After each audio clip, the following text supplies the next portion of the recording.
Jodoh juga salah satu bentuk rezeki. Ketika sudah berjodoh kemudian berpisah, apakah berarti rezeki kita terputus? Kadang banyak orang mendapatkan sesuatu lalu berujar dengan nada bercanda, alhamdulillah rezeki anak soleh, atau alhamdulillah rezeki anak solehah. Boleh tidak bercanda dalam konteks demikian, mengaku-ngaku soleh?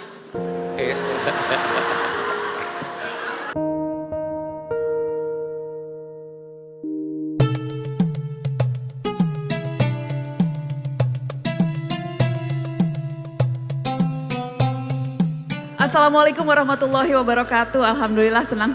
Waalaikumsalam, terima kasih teman-teman. Alhamdulillah senang sekali Syihab dan Syihab bisa kembali hadir di Masjid Agung Al-Azhar Kebayoran Baru. Senang sekali Narasi TV bisa bekerja sama dengan komunitas tangga masjid untuk menyelenggarakan Syihab-Syihab. Seperti biasa ada dua Syihab, ada saya Nana dan ada Abiku Syihab. Abiku sehat-sehat? Alhamdulillah, alhamdulillah. Ramai sekali ya Bi di Masjid Al-Azhar? Ramai, bagus. Alhamdulillah, mudah-mudahan kita bisa sering-sering ke sini. Wajahnya juga cerah-cerah. Cerah-cerah ya Bi? Alhamdulillah. Ini rezekinya banyak kelihatannya. Amin. Pas banget Bi, karena kita mau membahas menjemput rizki. Jadi salah satu tanda orang banyak rezeki itu wajahnya cerah ya Bi? Iya, betul.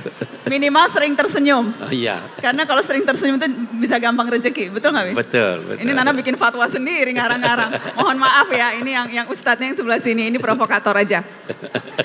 Teman-teman, kita mau membahas soal menjemput rezeki atau rezeki. Dan Nana udah baca, kita sering diskusi, Abi selalu mengingatkan rezeki itu bukan hanya materi. Teman yang baik, pekerjaan yang cocok, lingkungan yang menyenangkan, itu semua rezeki. Dan salah satu sifat Allah itu maha pemberi rezeki. Razak ya Bi? Razak. Ya. Razak, maha pemberi rezeki. Nah kuncinya sekarang, bagaimana kita menjemput rezeki itu Abiku? Ada ayat dalam Al-Quran yang orang katakan berbicara tentang jaminan Allah terhadap rezeki makhluknya. Ayat itu menyatakan wa ma min dabbatin fil ardi illa 'alallahi rizquha. Tidak ada suatu makhluk yang bergerak di bumi kecuali Allah jamin rezekinya. Kuncinya di mana? Bergerak. Kalau Anda tidak bergerak, Allah tidak jamin rezeki Anda. Ada yang sedemikian ekstrim dalam memahami ini sehingga mereka berkata, Anda berusaha atau tidak berusaha, Anda akan dapat rezeki seperti halnya burung. Di pagi hari dia terbang, dapat rezekinya, baru pulang lagi ke sangkarnya dalam keadaan kenyang. Dijawab oleh yang lain, burung itu bergerak. Kalau dia terus ada di sangkarnya, tidak akan datang rezeki kepadanya. Jadi kunci pertama, bergeraklah secara positif. Kalau makna rizkinya sendiri itu apa Bi? Rezeki itu adalah apa yang Anda peroleh. Yang Anda peroleh. Baik karena usaha Anda sehingga memperolehnya, maupun usaha orang lain yang Anda peroleh, selama perolehan Anda itu Anda dapat manfaatkan. Kalau Anda berusaha kemudian memperoleh rezeki tetapi Anda tidak dapat manfaatkan, maka itu tidak dinamai rezeki Anda. Biasa di rumah dimasakkan sama ibu ikan, ya toh? Ini disiapkan untuk anak-anak, untuk suami. Tiba-tiba kucing datang melahap ikannya.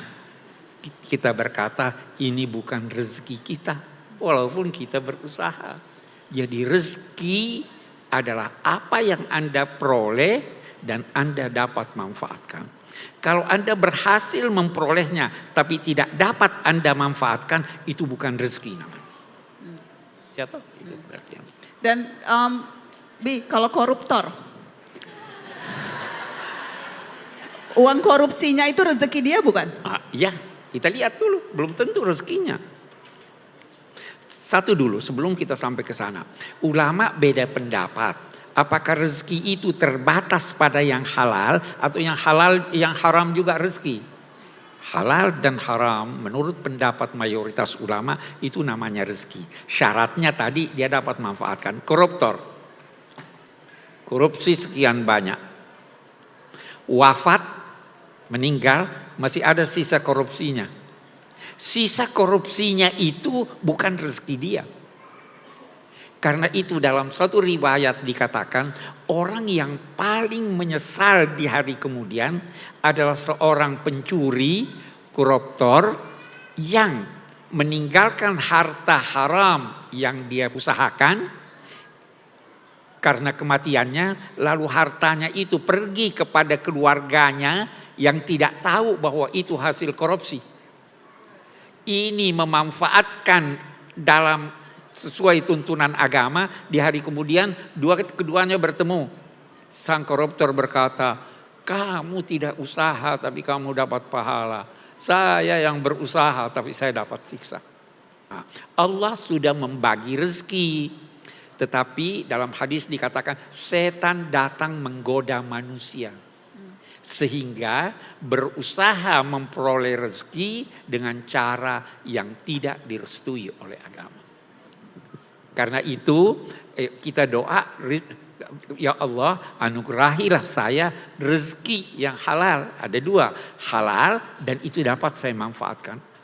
Ada orang punya korupsi, dia ingin berikan kepada anak cucunya sampai 7 turunan. Itu orang yang tidak mengerti itu orang. Ya itu arti rezeki. Kadang kan ada ungkapan itu, wah itu dia hidupnya menderita karena rezekinya tidak berkah. Sebetulnya kaitan rezeki dan keberkahan itu apa, Biku? Betul. Yang sedikit tapi berkah lebih bagus dari yang banyak tapi tanpa berkah. Berkat itu adalah melimpahnya kebaikan dari sesuatu yang sedikit yang biasanya tanpa berkah itu sedikit hasilnya. Saya beri contoh. Sepiring nasi cukup buat 1 orang. Normalnya cukup. Kalau berkah itu bisa dimakan berdua atau bertiga. Waktu. Anda punya waktu 1 jam. Kalau berkah waktu Anda dapat melakukan aneka aktivitas yang hanya bisa dilakukan dalam waktu berjam-jam atau berhari-hari. Jadi kita mohonkan wa barik lana fima a'tait. Berkatilah buat kami apa yang kamu anugerahkan kepada kami. Sedikit yang Anda peroleh bisa lebih baik daripada banyak yang diperoleh oleh orang lain. Karena dia tidak mendapatkan rezeki yang dibutuhkan untuk ketenangannya. Saya beri contoh. 1 orang 1 bulan dapat gaji 10 juta. Ada 1 orang dapat gaji 100 juta. Yang dapat 100 juta bisa apa yang tidak ada yang ditabungnya. Yang ini cukup dengan itu. Kenapa? Yang dapat 100 juta tidak mendapatkan ketenangan. Sehingga apa? Anaknya sakit, langsung dia antar ke dokter spesialis. Keluar duit ya.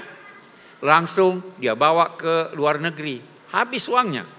Kalau yang ini anaknya sakit dengan penyakit yang sama. Tapi dia diberikan ketenangan oleh Allah. Dia belikan obat itu yang murah. Dia bisa menabung. Jadi jangan pernah mengukur rezeki dengan materi. Ada orang kaya raya, banyak kita lihat kaya raya, tapi dia sakit. Anaknya menderita, anaknya narkoba. Itu orang jauh lebih buruk keadaannya daripada seorang yang berpenghasilan ini, rumahnya bahagia dengan anak istrinya. Rezeki bukan sekedar materi. Tadi Abi bilang menjemput rezeki dengan cara bergerak. Ya. Tapi ada orang yang udah usaha setengah mati, pontang-panting, beribadahnya juga maksimal, tapi rezekinya belum mengalir. Sementara dia melihat tetangganya kayaknya ibadahnya Itu biasa-biasa aja orang, tuh, tapi rezekinya lancar, Bi. betul. Itu dia tidak sadari bahwa dia telah memperoleh banyak dari Allah. Itu kan persoalan rezeki, persoalan kepuasan hati. Kalau Anda tidak puas, pasti Anda merasa berkekurangan. Tetapi kalau Anda merasa puas, Anda bandingkan diri Anda dengan yang di bawah Anda pasti puas. Karena itu juga agama berkata, saya walaupun bukan orang Jawa, karena istri saya orang Jawa, itu seringkali saya dengar ojo ngoyo. Apa artinya itu? Ya. Apa itu ngoyo? Usaha keras banget, ngotot, jangan ngotot. Berusaha sekuat tenaga tanpa mempertimbangkan kemampuan, tanpa mempertimbangkan waktu, tanpa mempertimbangkan tempat usaha. Ini tadi. Syukuri yang sedikit supaya Allah memberi Anda yang banyak. Boleh jadi yang Allah berikan bukan materi, yang diberikan pada Anda ketenangan batin. Itu jauh lebih mahal daripada itu soal rezeki. Ya. Ada ungkapan hadis walaupun nilainya diperselisihkan. Allah berfirman begini dalam hadis qudsi. Wahai hambaku, jangan takut dari penguasa. Selama engkau yakin bahwa aku adalah penguasa dan kekuasaanku tidak ada habisnya. Jangan takut sempit rezekimu selama engkau yakin bahwa perbendaharaanku tidak ada habis-habisnya.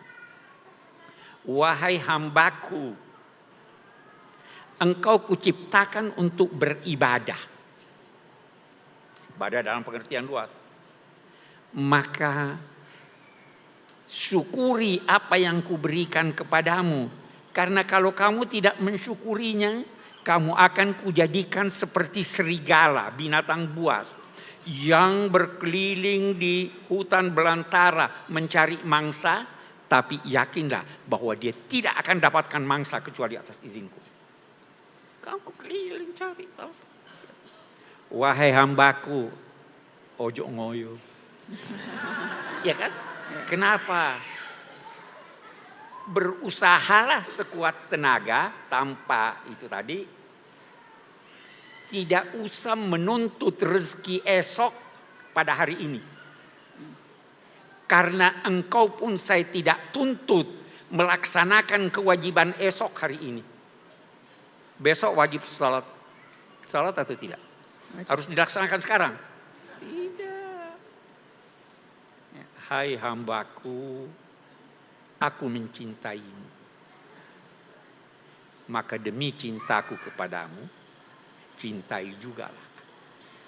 Jangan duga aku sibuk, letih dalam menciptakan alam raya ini. Aku tidak letih. Karena itu jangan duga aku letih dan tidak mampu memberikan engkau rezeki yang bisa memuaskan kamu. Kita tapinya tidak puas. Selalu lihat ke atas. Itu rezeki begitu. Oke, kita akan buka sesi untuk tanya jawab teman-teman. Boleh yang berpeci? Assalamualaikum warahmatullahi wabarakatuh. Apa hubungannya rezeki yang telah ditentukan, ditakdirkan dengan usaha manusia? Yang kedua, apa hubungannya rezeki dengan ajal? Rezeki yang sudah ditetapkan oleh Allah dan usaha yang harus terus-menerus dilakukan oleh manusia. Bagaimana hubungannya, Bi? Ketetapan Allah itu ada yang pasti terjadi, ada ketetapan yang punya syarat tertentu. Ada ulama berkata begini, ajal itu dua macam. Ada yang bersyarat, ada yang tidak bersyarat. Yang tidak bersyarat itu Tuhan tahu, tidak berubah. Tapi ada ajal yang tidak bersyarat. Di sinilah bisa ada usaha untuk memperpanjang harapan hidup. Kalau dia mengikuti cara itu, ajalnya bisa berlanjut.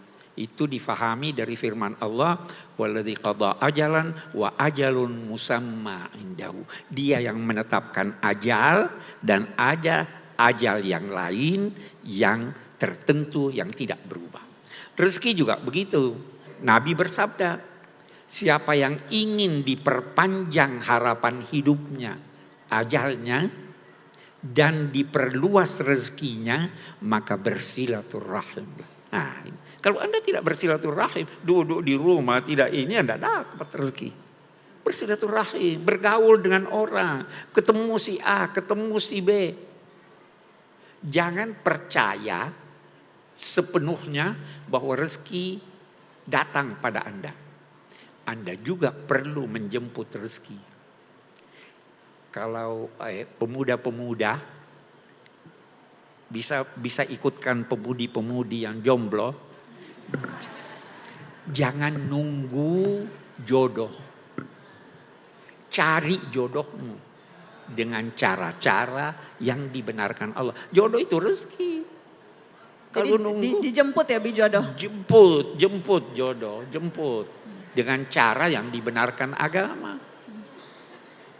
Cari simpati, berdandan yang baik, berilmu yang tinggi, biar orang senang pada Anda. Ya kan, itu. Oke. Assalamualaikum Mbak Nasma dan Abi Quraish Shihab. Saya Kania. Sebenarnya saya di sini tidak mau bertanya, tapi saya cuma mau berterima kasih kepada Bapak Quraish Shihab karena sudah menjadi berkah untuk kami semua. Amin. Sudah lahir di dunia ini dan menjadi berkah untuk kita semua. Amin. Amin. Terlebih, terima kasih Adek. Didoakan panjang umur, sehat walafiat. Amin. Saya deg-degan sekali harus bicara kayak gini karena saya sangat mengagumi Pak Quraish Shihab. Dari kecil orang tua saya selalu nonton Tafsir Al-Misbah. Saya belum mengerti apa yang Abi ucapkan, tapi baru bisa mengerti saat saya mau selesai kuliah dan saya mengikuti, saya baca buku-bukunya Abi dan hari ini pertama kalinya saya bisa melihat langsung Pak Quraish Shihab. Alhamdulillah. Itu boleh foto. Oh kata Abi kalau gitu boleh foto nanti. Terima kasih banyak. Aduh Mbak Najwa, saya gemetaran sekali ini. Oke, terima kasih Itu Adek. aja, terima kasih Abi Terima udah kasih. menjadi berkah untuk kita. Semoga Amin. sehat selalu. Amin, Bisa amin. terus menjadi guru kami semua. Terima Amin. kasih. Terima kasih Assalamualaikum Adek. warahmatullahi wabarakatuh. Tadi mau bertanya boleh dioper ke belakang. Ya, yang berbaju putih silakan. Rezeki itu kan tidak hanya materi, berupa ujian atau cobaan atau sakit, itu apakah juga bagian dari rezeki? Kalau ujian, cobaan, sakit itu masuk kategori rezeki atau tidak Abi? Rezeki pada dasarnya yang bermanfaat. Penyakit bukan rezeki. Tapi dampaknya bisa bermanfaat buat Anda. Karena dengan penyakit, kalau Anda sabar, Anda dapat ganjaran. Iya kan? Dengan penyakit, kalau Anda mau menarik pelajaran, Anda bisa menarik pelajaran dari itu.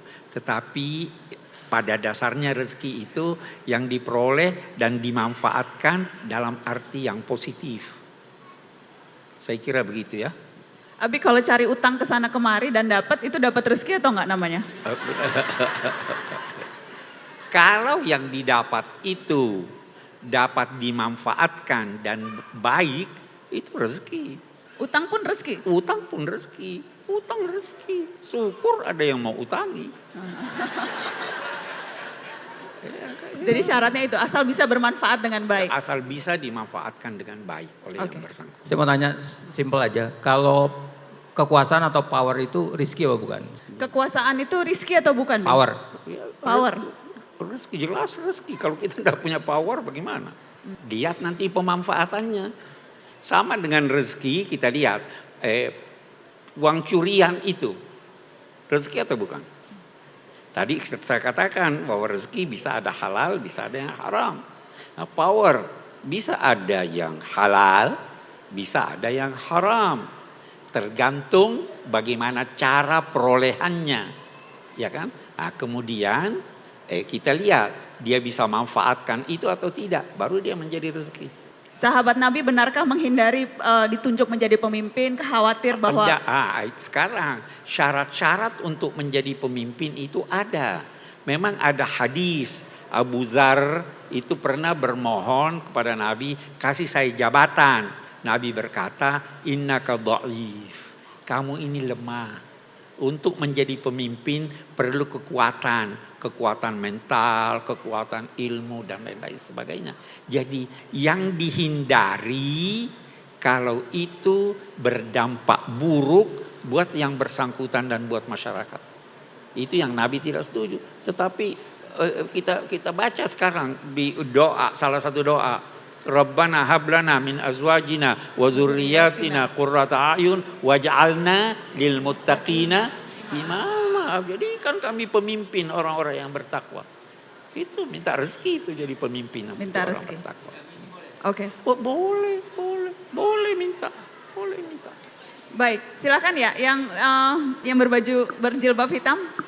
Terkait dengan rezeki, bukan sebenarnya saya tidak kemudian tidak mensyukuri nikmat dan berkahnya Allah sampai hari ini. Cuman kadang ada aja gitu bisikan setan yang kemudian bikin saya bertanya-tanya. Saya itu misalnya saya sudah menjalankan semua perintahnya dan saya diberikan rezeki yang alhamdulillah cukup.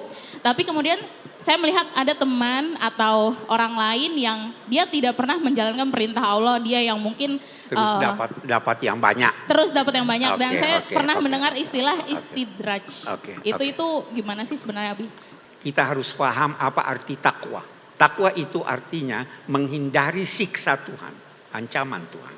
Ancaman Tuhan itu ada dua macam. Ada di dunia, ada di akhirat. Ancaman Tuhan yang berkaitan dengan yang di akhirat adalah melanggar ketentuan-ketentuan syariat. Tidak sholat itu ancamannya bukan di dunia, di akhirat. Nah, ancaman Allah yang berkaitan dengan kehidupan dunia itu melanggar hukum-hukum sunnatullah. Nah, salah satu sunnatullah itu adalah kalau mau kaya bekerja.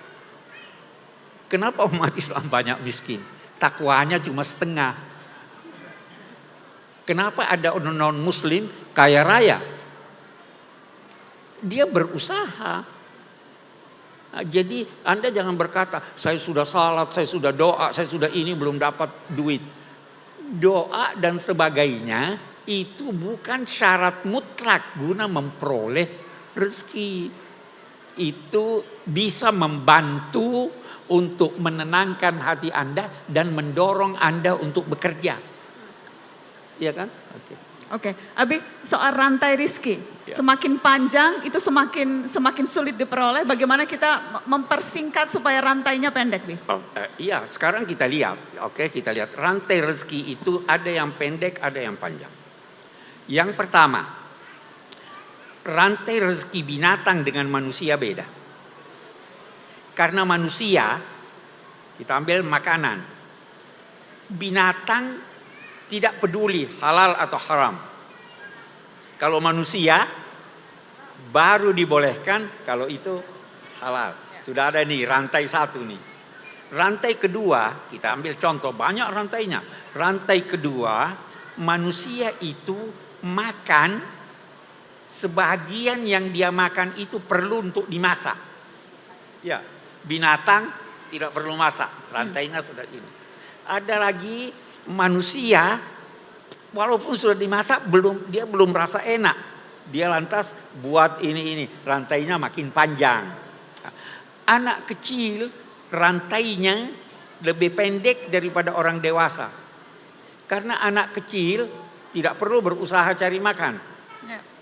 Tidak perlu ambil sendiri dia suap. Manusia begini. Nah, ada jalan panjang yang Anda rasakan pendek. Ada jalan pendek yang Anda rasakan panjang. Perasaan inilah yang perlu diatur. Oh, saya tidak bisa makan kecuali ada sambal. Ada yang begitu kan? Oh, itu rantai itu menghambat. Puaskanlah diri Anda dengan makan apa adanya. Oh saya tidak nafsu makan ini, itu rantai lagi itu. Jadi banyak rantai-rantai ini yang bisa menghambat Anda puas. Kuncinya kurangi kebutuhan Anda kecuali kepada Allah Subhanahu wa taala. Kalau Anda butuh, lihat itu perokok. Butuh rokok, tersiksa dia kalau tidak ada rokok. Karena dia butuh. Tapi kalau Anda tidak merokok, bangun pagi tidak perlu rokok. Iya. Nah, kalau yang pedas, harus ada ini. Kurangi kebutuhan Anda, niscaya Anda akan berbahagia. Oke. Abi, ini ada pertanyaan yang masuk lewat medsos, jawab pendek-pendek aja ya, Bi. Kadang banyak orang mendapatkan sesuatu, lalu berujar dengan nada bercanda, alhamdulillah rezeki anak soleh. Atau alhamdulillah rezeki anak solehah. Dan terkadang itu terkadang dapat size yang pas aja, Bi, itu langsung wah rezeki anak solehah gitu. Boleh tidak bercanda dalam konteks demikian, mengaku-ngaku soleh?